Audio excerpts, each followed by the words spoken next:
చూడండి, దేవుని నమ్మక ముందు చేసిన పాపాలు, అలాగే దేవుని నమ్మినాక చేసే పాపాలు ఏమిటి అంటే, యేసు క్రీస్తుని సొంత రక్షకునిగా అంగీకరించి తెలియక చేసిన పాపాలు, అది మోసమే గాని అబద్ధాలే గాని లేక పలు విధములైన ఏ పాపములైనప్పటికీ కూడా వాటిని ఒప్పుకొని యేసు రక్తంలో కడగబడి పరిశుద్ధులుగా మార్చబడినాక ఈ పాపాలు చేయకపోవచ్చు.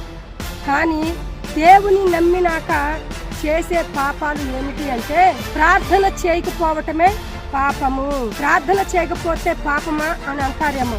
అవును, సమూయేలు ప్రవక్త చెబుతున్న మాట, నేను మీ మట్టుకు ప్రార్థన చేయుట మానుట వలన దేవునికి విరోధముగా పాపము చేసిన వాడు నగుదును, అది నాకు దూరమగును గాక అని తెలియపరుస్తున్నాడు. అవును, అనేక సందర్భాలలో ప్రార్థన చేయకుండా జీవిస్తూ ఉంటారు.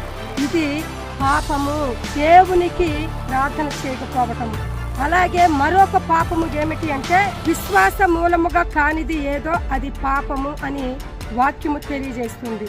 అవును, దేవుని విషయంలో ఏ విషయాల్లో అయితే మనం విశ్వాసం ఉంచకపోతామో అది పాపము అని మనకు స్పష్టంగా తెలుస్తుంది. మనకు సమస్య రాకముందు దేవుని యందు ఎంతో విశ్వాసము కలిగి ఉంటాము.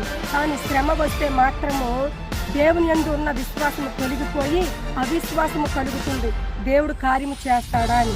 కానీ మన ఎదుట ఉన్న వారికి మాత్రము ఏమన్నా కష్టం వస్తే దేవుని యందు విశ్వాసం ఉంచండి, దేవుడు మీ జీవితంలో మేలు చేస్తాడు అని వారి విషయంలో మనము విశ్వాసం ఉంచి మన విషయంలో దేవుని యందు విశ్వాసం ఉంచకపోతే అది కూడా పాపమే. కాబట్టి దేవునికి ప్రార్థన చేయకపోవడము, దేవుని యందు విశ్వాసం ఉంచకపోవడం అనే పాపాల నుండి మనము విడుదల పొందుదుము కాక. ఆమేన్.